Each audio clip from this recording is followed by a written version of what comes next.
Soy el doctor Oscar Valencia, coordinador de este espacio de educación médica continua. En nombre de la Escuela de Medicina y Ciencias de la Salud del Tecnológico de Monterrey, les doy la más cordial bienvenida a la sesión académica de pediatría.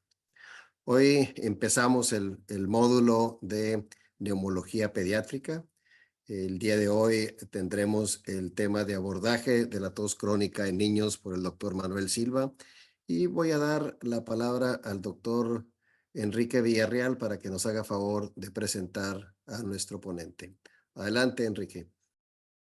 Muchas gracias, Oscar. Agradecerte nuevamente, como cada año, permitirnos participar en tu sesión académica de educación médica continua, y en esta ocasión, durante el mes de febrero, vamos a tener un panel de expertos dando diferentes pláticas. El día de hoy nos acompaña el doctor Manuel Silva Carmona. Él es egresado de la Facultad de Medicina de la Universidad de Monterrey. Él estudió la especialidad de pediatría en el Baylor College de Medicina en Houston. Fue jefe de residentes durante su entrenamiento en el 2008 en el Baylor College. Hizo medicina crítica, un fellowship ahí mismo en Baylor College de Medicina. Posteriormente hizo neumología pediátrica en el Texas Children, en el Baylor College of Medicine. Él es líder en el programa de enfermedades raras e intersticiales pulmonares en pediatría. Su área de interés, si me das la siguiente, por favor, él es miembro de la Academia Americana de Pediatría y miembro de la Sociedad de Tórax Americana, ¿verdad? Su interés clínico ha sido en los últimos años sobre enfermedades intersticiales y pulmonares raras, ¿verdad? Enfermedad pulmonar relacionada con desórdenes inmunológicos. Interés también importante en trasplante de médula ósea, y tiene un programa muy activo de trasplante pulmonar en Texas Children, y se enfoca en padecimientos reumatológicos. Él tiene particular interés en el diagnóstico, tratamiento y resultado en pacientes críticamente enfermos con enfermedades pulmonares raras. Le agradezco a Manuel haber aceptado participar en nuestra ponencia y le doy la palabra para que inicie con su presentación. Bueno, muchas gracias. Voy a tratar aquí de compartir.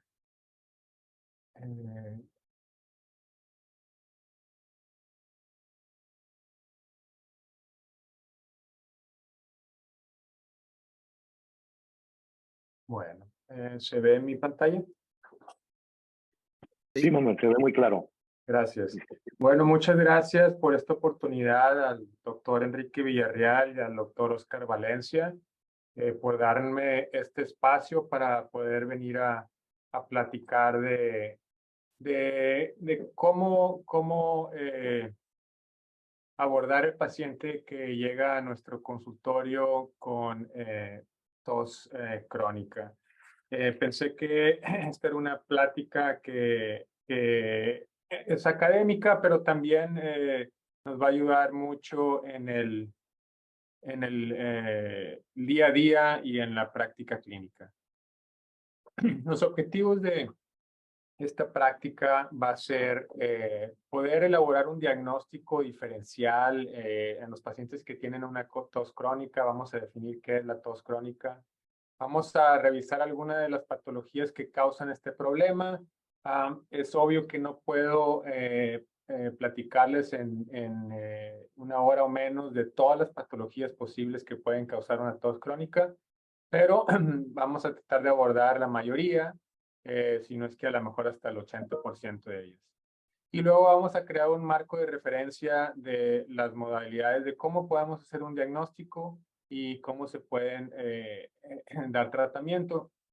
Y muchas de estas patologías, muchas veces la forma de hacer, el diagnóstico es a través del tratamiento.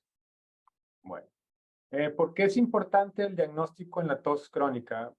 Porque dependiendo de qué fuentes busquemos, ustedes lo saben, muchas de las consultas médicas en pediatría son por tos. Algunas son por tos aguda y otras son por tos crónica, y hay que tratar de diferenciar de los dos, ya que el diagnóstico diferencial es diferente. También los pacientes con tos crónica son pacientes que recurrentemente van al pediatra. Sí, en varias encuestas he encontrado que la gran mayoría de los pacientes con tos crónica han visto a su médico en más de 5 ocasiones. Y hay ocasiones en las que si no se hace un diagnóstico acertado, tos crónica, que puede tener una patología importante, puede crear secuelas como bronquiectasias, que las vamos a definir en un tiempo, en un poco más, o una neumonía que no se resuelve o una neumonía recurrente. Ok, ¿qué es la tos crónica? Y creo que esto es clave para seguir con la práctica. La tos crónica es una tos que tiene una duración a más de 4 semanas. Ahora, cuando un paciente acude a la consulta, tiene un acto de 10 días, 2 semanas, que es lo más común, 3 semanas, eso es diferente. Pero ya cuando un paciente tiene 4 semanas con tos, he visto pacientes que tienen 2 meses, 3 meses, 6 meses, 1 año con tos. Eso hay que investigarlo de una forma diferente. Ahora, no me voy a dedicar mucho a hablar de las cosas más comunes que hay que descartar, pero voy a hablar de otras que son un poco menos comunes, pero hay que darles tratamiento y seguimiento. Pero muchas de estas pacientes que tienen tos crónica pueden ser por infecciones virales de repetición. Ahora, hay otras cosas como una sinusitis crónica, nos puede dar una tos crónica o una neumonía que no se ha resuelto. Me gusta este esquema, esta gráfica, es de un libro de neumología pediátrica de España, y define cómo es la tos aguda recurrente. Ustedes pueden ver cómo es la tos persistente, que empieza el día 0 y va aumentando hacia la semana 4 y sigue y persiste. Y una tos aguda, que esto puede ser un proceso viral. Bueno, lo vimos con el COVID, que a veces tardan semanas, meses en recuperación, pero se sigue recuperando. Entonces, la intensidad de la tos, si va aumentando, disminuyendo, es importante para nosotros tratar de entender la patología. Bueno, estos son algunos de los diagnósticos inferencial de los pacientes que pueden tener tos crónica. Yo pondría ahí número 1 y 2, infecciones virales de repetición, sobre todo en pacientes menores de 4 años. Es muy común que asistan al colegio o a algún guardería, en donde los pacientes, bueno, la cantidad de virus respiratorios que hay ahí es constante, y muchas veces lo que pasa es que el paciente tiene una infección respiratoria alta. Le produce una tos. La tos dura 2 semanas, 3 semanas, y mientras se está recuperando, se infecta de algún otro virus, y bueno, estos son otras 2, 3 semanas, y pueden pasar 2, 3 virus seguidos, y bueno, el paciente parece que está con una tos crónica de 2, 3 semanas. Pero eso hasta cierto punto es normal en pacientes jóvenes. Ese es una de las patologías más, yo diría, más comunes. La otra sería un paciente con asma. El asma se presenta diferente. No le quise dedicar mucho tiempo a la plática en asma porque podríamos estar hablando horas de asma, pero el asma tiene características diferentes, clínicas. El diagnóstico de asma es un diagnóstico clínico. Regularmente es una tos seca, aunque los padres, cuando uno les hace la historia clínica, a veces refieren que a veces es seca, a veces es húmeda, pero la mayoría de las veces es una tos seca que responde a broncodilatadores, y que se exacerba con infecciones respiratorias o con cambios de temperatura, y que muchas veces no es todos los días o meses seguidos. Sí, voy a hablar un poco más de bronquitis bacteriana prolongada. Creo que este es un diagnóstico clave que no se hace menos frecuente de lo que pienso que se debería hacer. algo de neumonías por aspiración, trastornos mucociliares que son raros, pero que no los deberíamos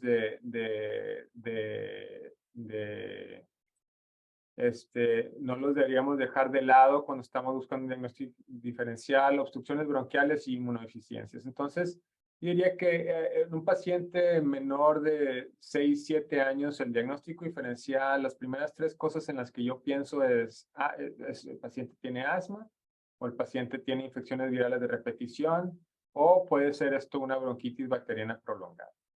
Y luego después, ya que trato de descartar esto, empiezo a pensar en otras cosas como una neumonía, un problema mucociliar o una obstrucción bronquial o un problema del sistema inmune. Esto es lo que les decía de pacientes que tienen infecciones virales altas respiratorias frecuentes.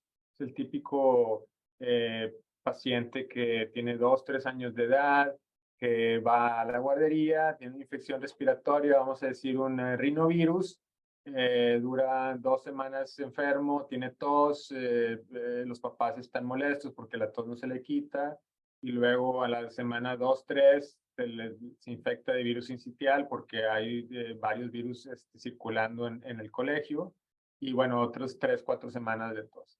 Esto es común, y bueno, muchas de estas patologías son diagnóstico por descartar. Bueno, se puede hacer pruebas virales en el consultorio, que a veces es útil. Ok, y antes de continuar, quería rápidamente definir lo que es una neumonía. Que una neumonía es solo lo que es una inflamación del tejido pulmonar causada por una infección. Eso es todo, es una infección del tejido pulmonar. La neumonía recurrente es una neumonía con 2 o más episodios con resolución clínica y radiográfica en un año, o 3 en cualquier lapso de tiempo. Entonces, alguien que tiene 2 neumonías en un año o 3 en su vida, eso hay que investigarlo, eso no es común, no es normal, puede haber una patología detrás de eso. Y la neumonía persistente o complicada es una neumonía que tarda de resolverse más de lo esperado, de 1 a 3 meses.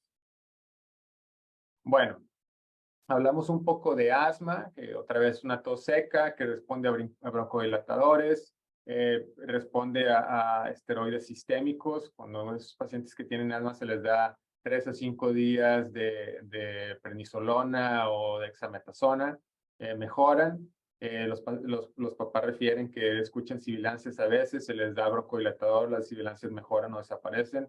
Eso suena más como asma. Hay otro diagnóstico de tos crónica que se llama bronquitis bacteriana prolongada, o en inglés Protected Bacterial Bronchitis, o PBB por sus siglas. Y es una entidad recientemente descrita relativamente, tendrá unos tal vez 15 años en ser descrita. Previamente se llamaba bronquitis crónica, pero es un término que está en desuso.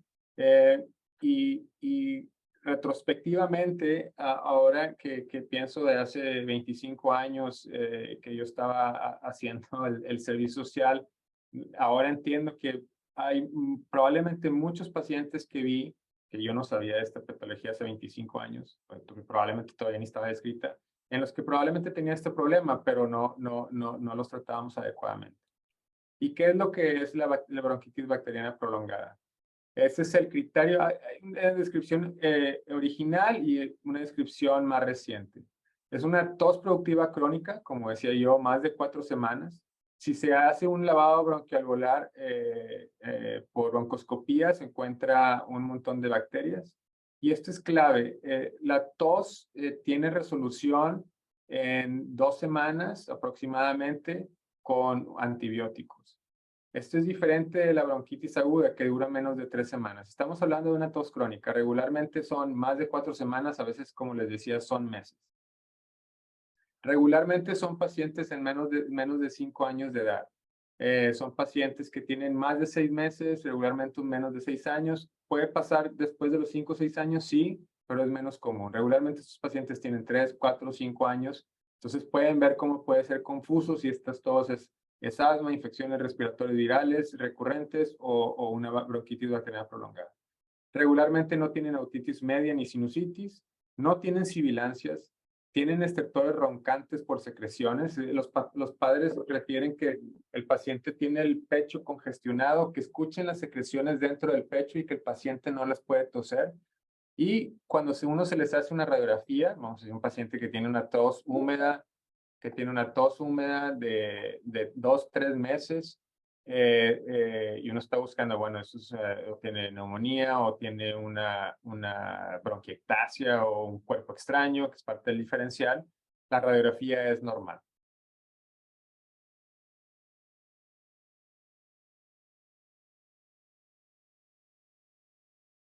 Esta es la edad, es un estudio publicado en el 2007 de la edad cuando empiezan los síntomas. Como pueden ver, esto es en años, es el número de pacientes.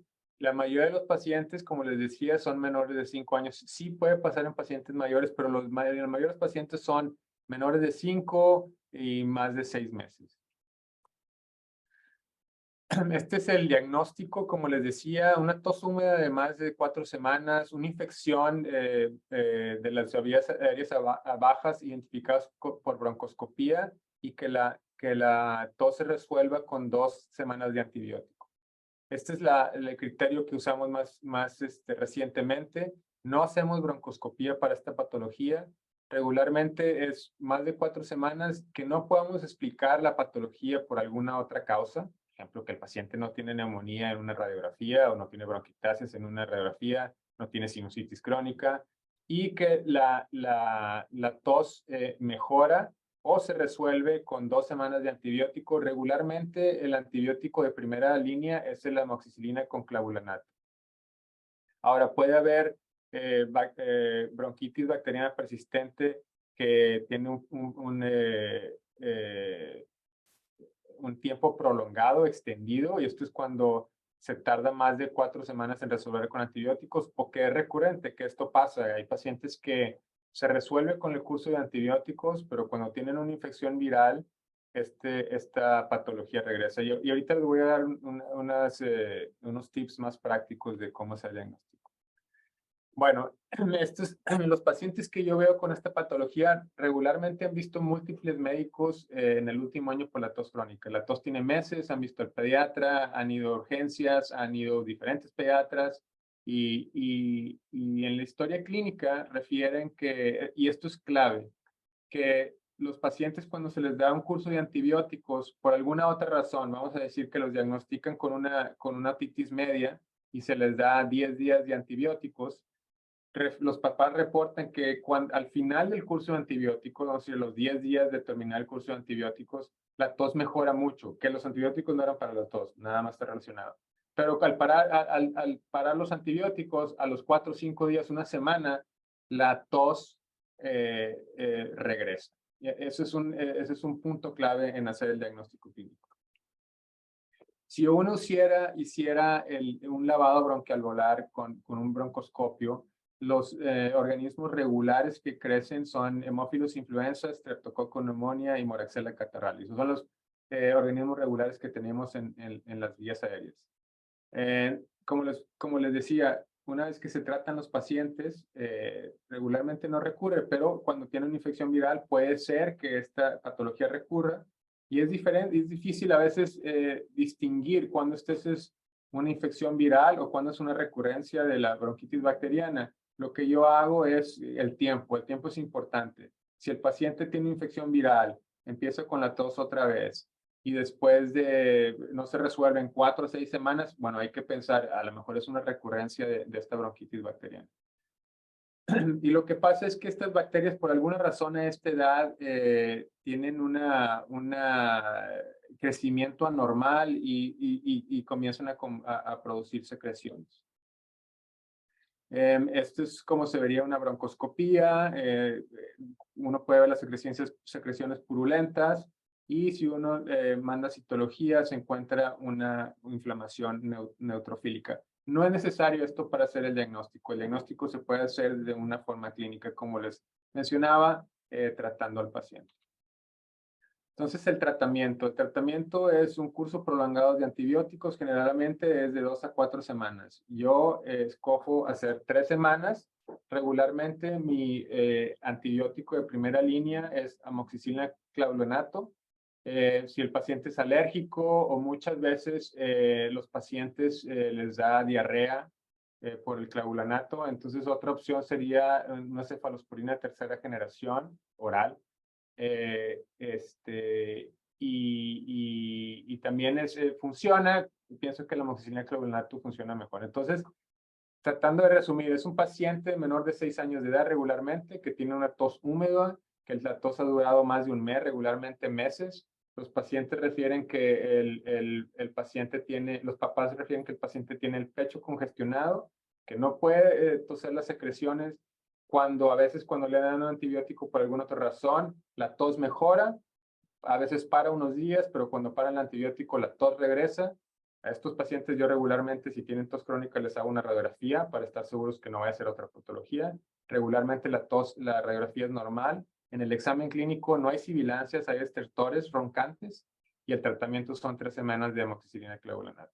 Este es un diagnóstico clave en la tos crónica. Ahora, si no se trata adecuadamente, esto se puede convertir, esta bronquitis bacteriana se puede convertir en una enfermedad pulmonar supurativa crónica. Y si esto se deja sin tratar, meses o años, puede llegar a convertir bronquiectasias, que ese ya es un problema crónico en el que queremos evitar, que algunos de ellos cuando son leves son reversibles, pero muchas veces si son avanzadas esto no se puede revertir. Entonces sí pienso que es un diagnóstico que hay que abordar. Bueno, parte del diferencial en una tos crónica en un paciente joven, vamos a decir menos de 4 años, es una neumonía por aspiración. Esto puede ser por un cuerpo extraño, también puede ser por un problema de deglución, sobre todo en los pacientes lactantes, puede ser reflujo gastroesofágico, fístulas traqueosofágicas, es un poco menos común, pero sí muchos de esos pacientes tienen un problema de deglución. Paciente con una tos crónica de, vamos a decir, 9 meses de edad, 1 año de edad, que tose, no suena como asma, no tienen sibilancias, no responde a broncodilatadores, no hay historia familiar de asma, se ha tratado a veces con esteroides inhalados y no responde. Hay que pensar que tal vez el paciente lo que está pasando es que tiene una aspiración y crónicamente tiene tos. ¿Qué es lo que hacemos para tratar de descartar este diagnóstico? Hacemos un estudio de deglución con medio de contraste. Es un estudio donde el paciente va al departamento de radiología, se le da de tomar en el biberón con un medio de contraste y se hace una fluoroscopía y estar seguros que el paciente no tenga penetración laringea y aspiración. Ahora, ¿por qué un paciente puede tener aspiración? Un paciente que es lactante. Bueno, porque pueden tener hendiduras laringeas. No es tan raro que los pacientes tengan hendiduras laringeas, sobre todo tipo 1. Estas son las tipos de hendiduras laringeas que puede haber, 1, 2, 3 y 4. Entre más avanza el número, más severa. Lo más común es la tipo 1. No es raro en pacientes menores de 2 años o menores de 3 años. Creo que es parte del diagnóstico diferencial en pacientes con tos húmeda y tos crónica. El tratamiento puede ser conservador con terapia de deglución. El terapista ocupacional le enseña diferentes tipos de botellas que puede usar o de mamilas que puede usar el paciente. También se puede aumentar la consistencia de los líquidos. Se puede también inyectar un gel que repara un poco el defecto de la hendidura laringea o se puede hacer una reparación endoscópica. Las 2, 3 y 4, bueno, son más complicadas, es más evidente, el paciente tiene neumonías más severas. Las tipo 1, pues, son estos pacientes que tienen tos crónica por meses. Ahora, ¿cómo hacemos nosotros esto? Bueno, regularmente somos varios neumólogos en nuestro servicio aquí en Houston, en Texas Children's. Todos vemos pacientes que son referidos por pediatras generales en el servicio de neumología, pero tenemos un como subservicio que se llama el servicio de problemas aerodigestivos, en los que se refieren pacientes que tienen tos crónica que el neumólogo general ha tratado de investigar, hacer el diagnóstico y tratar, y no se llega a un diagnóstico, o tienen problemas de vía aérea muy complejos, como las fístulas traqueosofágicas o reparaciones de problemas laringios o de problemas de tráquea o traqueomalacias severas. Entonces, pacientes, vamos a decir, un paciente que tiene 1 año y medio de edad, 1 año, y que tiene tos húmeda crónica, que se ha investigado y no se encuentra la razón, se refiere a este servicio, y este servicio consta de 3 diferentes subespecialidades. Hay un neumólogo especializado en este servicio, no es cualquier neumólogo general. Regularmente es un broncoscopista experimentado, un otorrinolaringólogo y un gastroenterólogo. Y lo que hacen es evalúan al paciente en una clínica separada, en los que los 3 médicos ven al paciente al mismo tiempo, ofrecen su opinión, hacen un plan conjunto, y regularmente al día siguiente de la cita médica se lleva al paciente al quirófano y se hace una laringoscopía directa con el laringoscopio rígido, y luego se hace para explorar si el paciente tiene una hendidura laringea. Luego se hace una broncoscopía flexible, en donde se hace un lavado bronquialveolar, se ve si tiene secreciones, si hay algún defecto, si tiene broncomalacia o laringomalacia. Y el gastroenterólogo lo hace una endoscopía de tubo digestivo alto para ver si el paciente tiene reflujo, gastritis, úlceras gástricas, etc.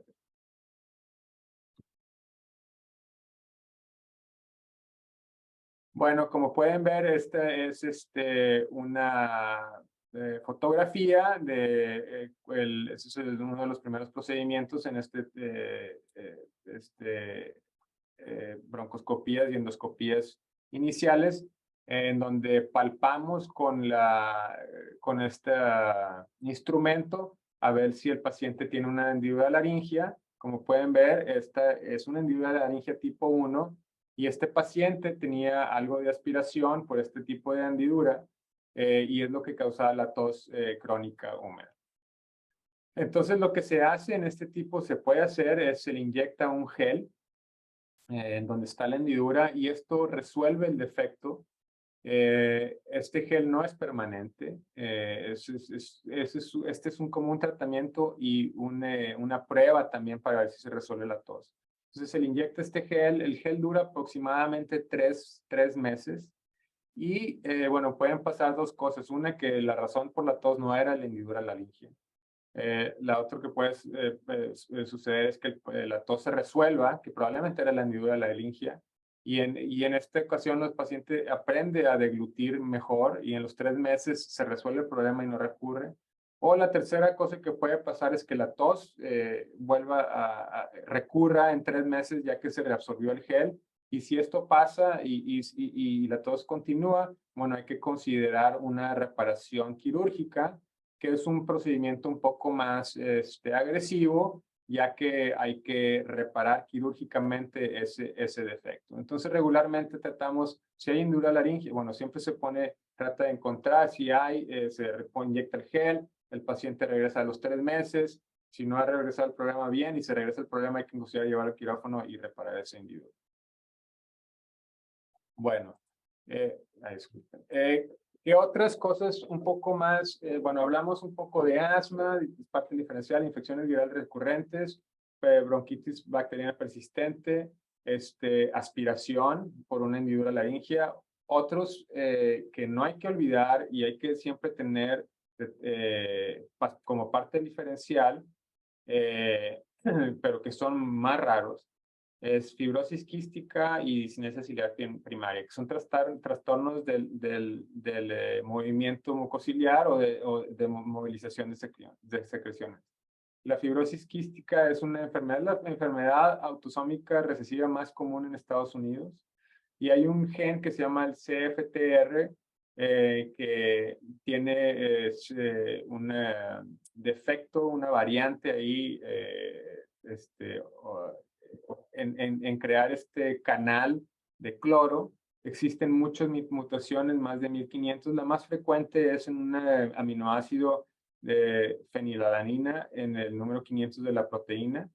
Y lo que pasa es, como no se puede secretar este cloro a través de las secreciones respiratorias, el moco es demasiado viscoso y esto hace que se cause una dificultad para movilizar las secreciones y cause una enfermedad pulmonar obstructiva crónica.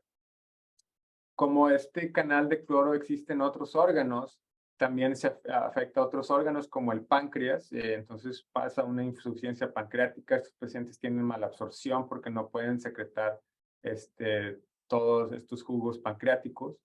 Los pacientes tienen el mismo problema en los senos paranasales, entonces tienen sinusitis crónica, pueden tener disfunción hepática y cirrosis. Y bueno, en el término de tos crónica pueden desarrollar bronquiectasias. Ahora, las bronquiectasias no es una enfermedad per se, es una secuela de alguna enfermedad. Las bronquiectasias pueden pasar por fibrosis quística, pueden pasar por dislexia ciliar primaria, pueden pasar por una neumonía crónica que no se trató adecuadamente, recurrente, pueden pasar por un cuerpo extraño, pueden pasar por una inmunodeficiencia. ¿Qué son? Es un proceso crónico y lo que es una dilatación anormal de las vías aéreas y irreversible. Regularmente son en bronquios de mediano calibre. Esto pues una causa de tos crónica. Es una inflamación y crean un círculo vicioso, ya que como las vías aéreas están dilatadas, no pueden movilizar las secreciones y tienen una motilidad ciliar anormal. Entonces esto crea una infección crónica que causa más bronquiectasias, que causa más alteración en movilización de las secreciones, etc. Esta es la fisiopatología, como les comentaba, de fibrosis quística, en la cual no se puede secretar el cloro y esto hace que no se pueda movilizar las secreciones, crea un medio de cultivo para las bacterias y esta inflamación crónica, infección crónica causa bronquiectasias. Así es como se verían las bronquiectasias en la patología. Este es un bronquio normal, como pueden ver hay una moco, una capa de moco de cierto milímetro con cilios. Y cuando hay una bronquiectasia, las vías aéreas están dilatadas, los cilios no funcionan bien, hay un aumento de las secreciones y una destrucción de la pared bronquial. Si uno lo viera en microscopía o patología, esta es una vía aérea normal, esta es una bronquiectasia cilíndrica y se pueden convertir en estos bronquiectasias como quistes, por eso se llama fibrosis quística. Es una radiografía de tórax de una enfermedad avanzada. Obviamente no queremos hacer el diagnóstico de bronquiectasias cuando están a este nivel, lo queremos hacer mucho antes y tratar de encontrar la etiología de por qué las bronquiectasias, pero pueden ver una radiografía normal de tórax y cómo en el lado derecho este paciente tiene enfermedad de fibrosis quística avanzada. Se pueden ver las bronquiectasias con destrucción del tejido pulmonar y atrapamiento de aire. Si uno hiciera una tomografía computarizada, esta es una tomografía normal, es el pulmón derecho, el pulmón izquierdo. Y este paciente con fibrosis quística pueden ver esto no es normal, estos son bronquios dilatados.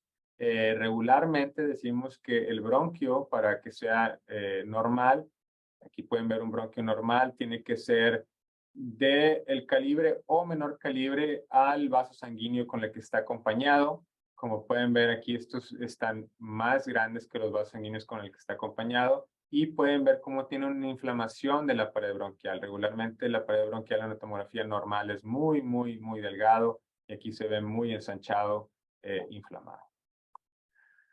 Ok, bueno, en Estados Unidos el examen diagnóstico se hace con un tamizaje neonatal. Se manda un tripsígeno que está relacionado a tener fibrosis quística. Si este sale elevado, se manda un panel de mutaciones que cubre más del 80-90% de las mutaciones.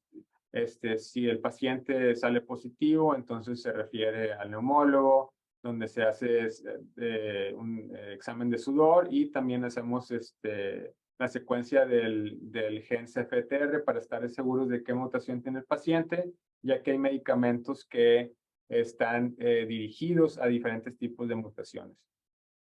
Hay estos potenciadores que dependen del tipo de mutación que el paciente tiene, que mejoran la función del gen CFTR y del canal de cloro de la proteína.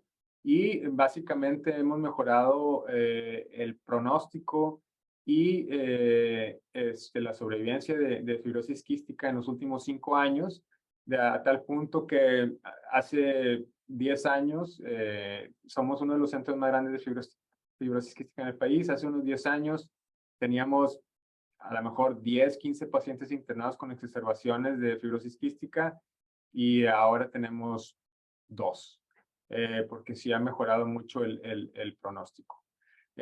Parte del tratamiento es drenaje mucociliar, o agentes mucolíticos, bronquidilatadores y tratar de prevenir las infecciones, y en casos raros, ahora más raro, hacer trasplante pulmonar.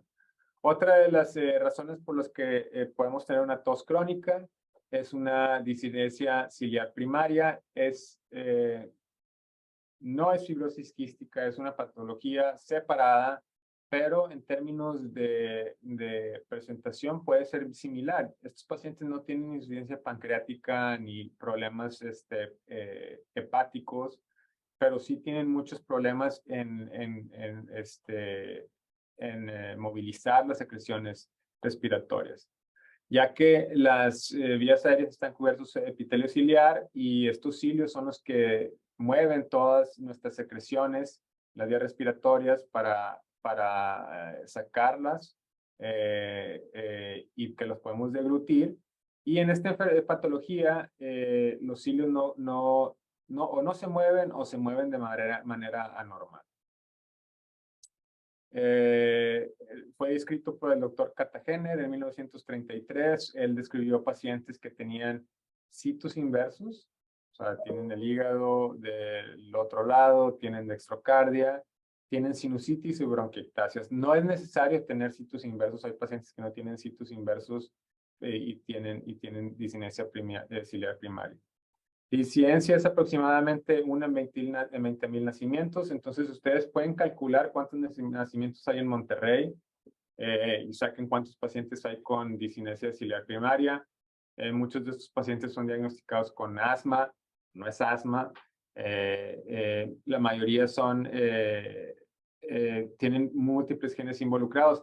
La estructura del cilio es una estructura compleja, no es nada más un gen que codifica para esas proteínas, son muchos genes que codifican diferentes partes del cilio.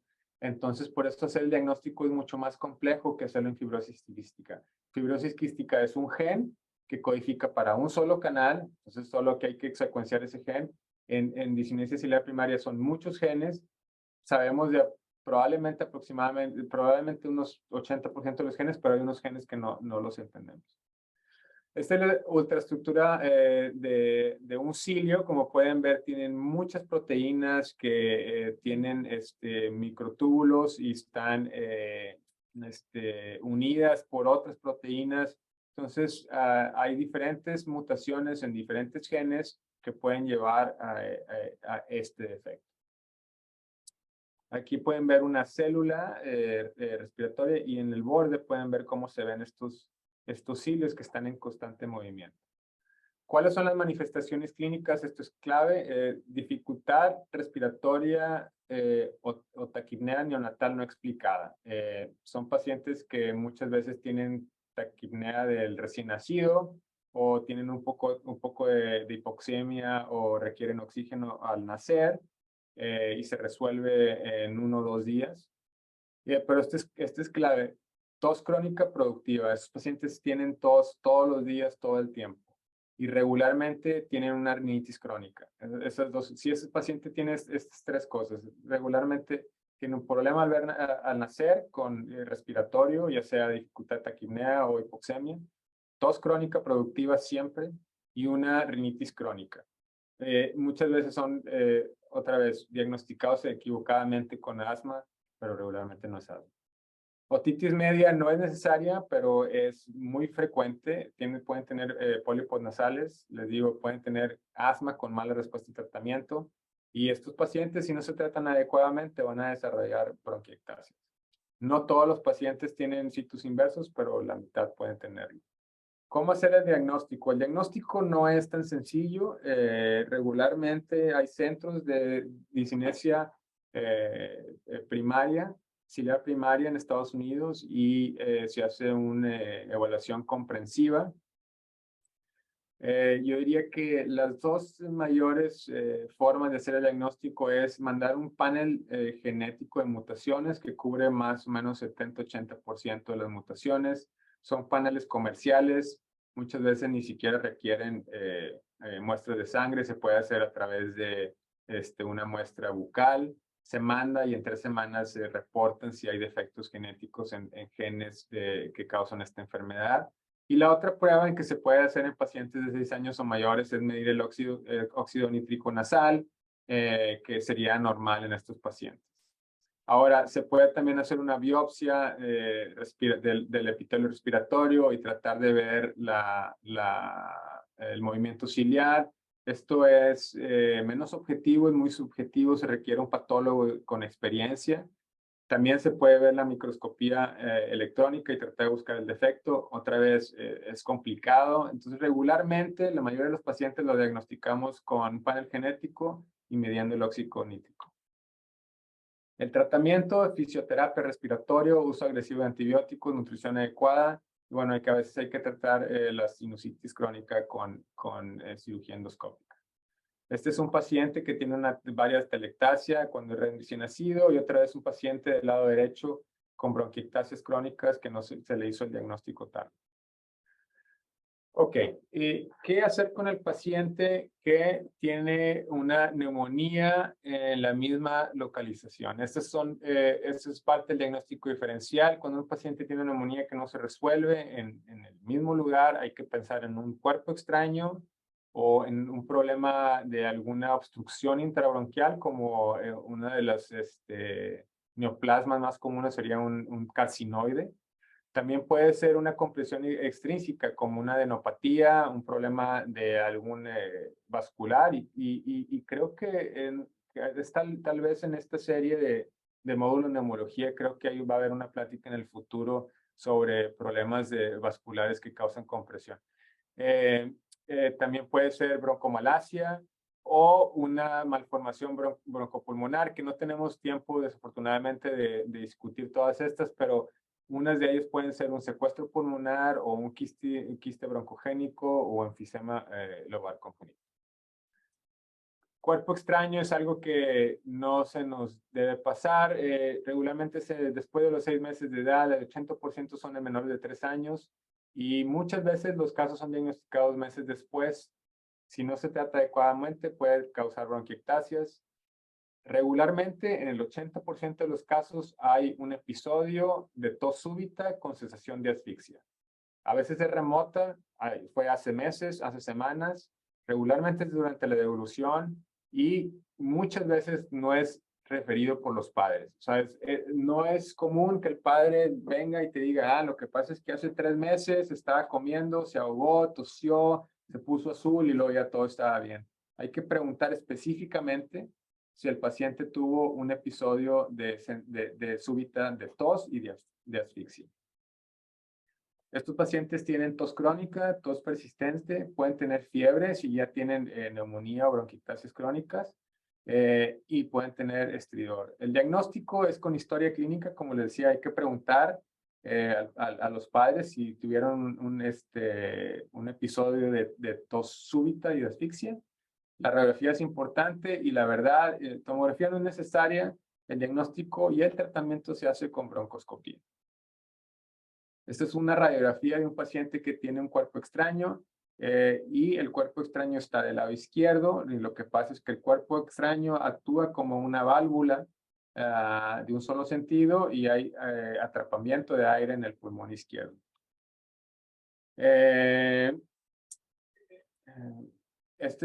Y por último, quería acabar con esto, que son enfermedades más raras que pueden ser a causa de asma crónico o alguna infección respiratoria, un problema postviral, en el que puede causar atelectasia crónica, que si no se resuelve hay que hacer una broncoscopía y se pueden encontrar estos como llamados bronquitis plástica, que son como moldes bronquiales. molde bronquial. Es difícil a veces extraerlos. A veces necesitamos un broncoscopio rígido para tratar de extraerlos. Pero puede causar patología, como pueden ver en este lado izquierdo, está todo atelectásico el pulmón izquierdo por un molde bronquial. Bueno, el tratamiento cuerpo extraño, la broncoscopía para extraerlo, a veces se necesitan antibióticos y a veces hacemos una broncoscopía de seguimiento para estar seguros que se resolvió toda la inflamación. Y por último, claves en el diagnóstico de la tos crónica. Como les decía, el asma tiene sibilancias, responde a broncodilatadores, la bronquitis bacteriana persistente responde a antibióticos, no hay alguna otra causa. Fibrosis quística tienen un problema de la absorción. Discinesia ciliar primaria tienen tos crónica, rinitis crónica, problemas al nacer.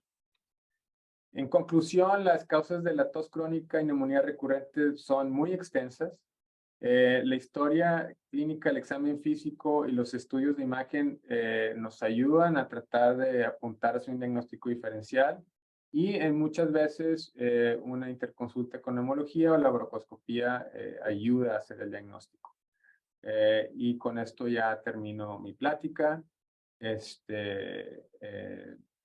Y le voy a dar la palabra al doctor Villarreal a ver si hay preguntas. Muchas gracias, Manuel. Agradecerte por la excelente presentación de este tema pues, tan extenso y de tanta repercusión en la práctica diaria del pediatra y del neumólogo. Tú mencionabas que la tos es una causa muy frecuente de acudir al médico para ver esta situación, y esta tos crónica o esta bronquitis persistente, frecuentemente el paciente está visitando a diferentes doctores para buscar el origen de esto. Y definitivamente es un tema de gran interés para toda la audiencia, y la prueba está que sobrepasamos más de 255 asistentes en esta sesión en línea, y te agradecemos tu participación nuevamente. Tengo una serie de preguntas de la audiencia que pudieran ser interesantes y tenemos tiempo para hacerlas. Una ya las respondiste parcialmente. ¿Cuál sería la fisiopatología de la bronquitis bacteriana persistente? Mencionabas que un proceso viral inicial puede empezar toda esta cascada. Pero ¿cuál es tu opinión en cuanto a esta pregunta? Sí, por alguna razón que no comprendemos totalmente, estos organismos, el Haemophilus influenzae, Streptococcus pneumoniae y Moraxella, en pacientes menores de 6 años que tienen algún insulto regularmente viral, estas bacterias aprovechan para crecer, y una vez que llegan a cierta cantidad, las secreciones no se pueden resolver. No estoy seguro que sea un problema de inmunidad o de inmunidad inmadura de estos pacientes, porque no todos los pacientes tienen este problema, pero sí hay algunos. No hemos identificado exactamente por qué solamente en los pacientes que son jóvenes, pero son bacterias regularmente que todos tenemos.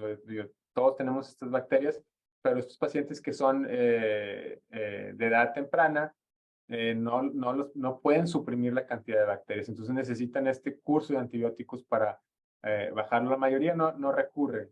Inicialmente empieza como un proceso viral y de ahí se aprovechan estas bacterias para crecer de más. Hermano, nos preguntan en cuanto a la propuesta de tratamiento como primera línea de bronquitis bacteriana persistente con amoxicilina clavulanato. ¿Prefieres dosis alta de 80-90 o 40-50 por kilo? No, prefiero dosis alta, de 80 a 90, porque como mencionaba, una de las 3 bacterias es Streptococcus pneumoniae y hay resistencia a dosis bajas de amoxicilina. Entonces, es posible que sea Streptococo. Y este es cuando se convierte el problema de, a veces las dosis altas les da diarrea. Entonces, no es raro que los pacientes hablen una semana después diciendo, "Ah, le estamos dando el amoxicilina clavulonato, no, evacúa un montón de salía, tiene un rash". Entonces, ahí hay que tomar una decisión, bueno, hay que cambiar a una cefalosporina de tercera generación, o si ya se va a acabar el curso, bueno, ya acabemos el curso. Pero las dos funcionan, pero en mi experiencia la amoxicilina clavulonato funciona mejor.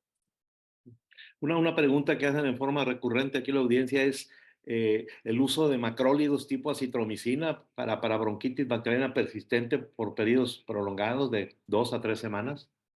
Sí, es como de tercera línea. Yo diría que primero amoxicilina clavulonato, seguido por cefalosporinas de tercera generación, seguido por acitromicina. La verdad es que es raro que yo tenga que dar acitromicina porque alguna de las dos previas funciona. Ahora, hay pacientes que se salen de la curva de todo lo normal y es muy difícil mantenerlos sin esta bronquitis, ya sea porque tienen un problema de base inmunológico o algunas otras cosas. Y sí los he mantenido en acitromicina crónicamente por meses, pero eso es un esquema diferente, es más el esquema como adaptado de la fibrosis quística de lunes, miércoles y viernes, 5 a 10 por kilo de acitromicina. No es precisamente para bronquitis bacteriana persistente. Esa bronquitis bacteriana está de mínimo, yo creo, unas 3 semanas de un antibiótico que limpie todas esas secreciones. Muy bien. Tú mencionabas, y lo aprendimos ahora después de la pandemia, esa tos viral, postviral, esa tos postviral persistente y la presión frecuente de la familia a utilizar antitusígenos. Sabemos que en teoría no se debe dar, pero en la práctica es frecuente, un poquito más para bajar la angustia de los papás. ¿O qué opinas tú del manejo de antitusígenos? La verdad es que yo no los uso, nunca los he recetado, no los recomiendo. Ahora que mencionas ese tos postviral, prefiero yo hacer un esteroides inhalados de dosis baja crónicamente que un antitusígeno. O sea, los casos en los que he visto, o a lo mejor tal vez participado, no recuerdo, de algún antitusígeno, es en una tos severa, crónica, mal, que el paciente no puede dormir y se vuelve un problema. Pero o sea, tengo pocos recuerdos en años que recetado un antitusígeno. Esos productos, yo creo que están hechos más bien para comercializarlos. No estoy seguro que ofrezcan nada. No estoy seguro tampoco bueno, depende de la edad, pero un paciente mayor no creo no les hace daño, pero no estoy seguro que le estamos haciendo un beneficio. Esas tos postvirales, COVID o de otros virus, creo que los esteroides inhalados a dosis bajas, a veces a dosis medianas, pueden ayudar. En mi experiencia clínica, en mi experiencia personal, cuando a mí me dio COVID hace unos 2 años, a mí me duró la tos como 3 meses y yo tuve asma cuando era más joven, y los esteroides inhalados crónicamente sí me ayudaron. Muy bien. Preguntan, ¿qué tan frecuente en su centro, en Baylor o en Texas Children, hacen trasplante pulmonar para fibrosis quística? ¿Y cuál ha sido su experiencia? Uy, bueno, la verdad es que no tengo los números aquí enfrente de mí, pero así a grandes rasgos te puedo decir que somos el centro de trasplante pulmonar pediátrico más grande del mundo.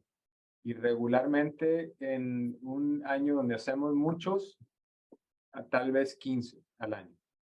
Y somos el más grande. Entonces, algo raro, vaya. Y en comparación con los adultos, ellos trasplantan a cada rato porque hay muchas enfermedades intersticiales y fibrosis pulmonar en adultos. Entonces, en pediatría es poco común.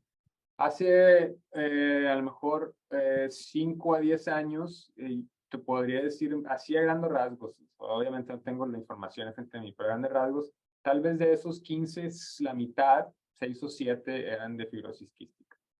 En la actualidad, probablemente hacemos la misma cantidad, a lo mejor un poco menos, a lo mejor hacemos 10, 12 al año, pero de esos 12, la gran mayoría son o enfermedad intersticial pulmonar o hipertensión pulmonar.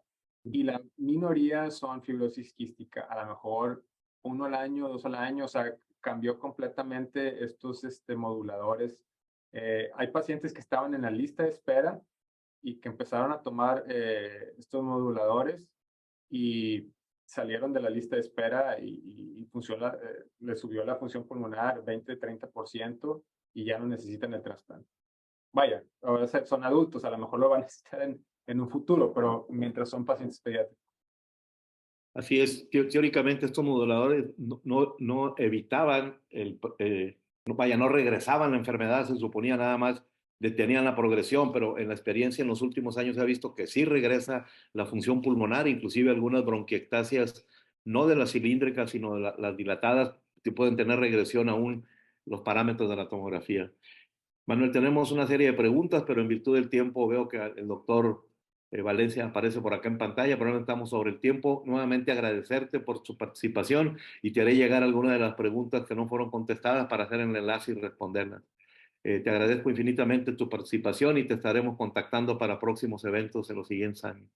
Muchas gracias. Gracias al doctor Enrique Villarreal, al doctor Oscar Valencia por esta oportunidad, al Instituto Tecnológico de Monterrey por dar este foro y estas oportunidades. Gracias, Manuel. Adelante, Oscar.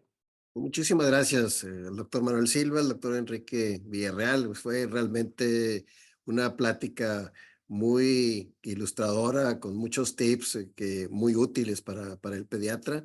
Y continuaremos la próxima semana con nuestro módulo de neumología pediátrica, en donde la próxima semana veremos el asma en el lactante. Muchísimas gracias al doctor Manuel Silva, al doctor Enrique Villarreal, a toda la audiencia, y les recuerdo no olvidar llenar la encuesta de satisfacción. Muchísimas gracias y que tengan un excelente día. Gracias. Gracias a todos. Hasta luego.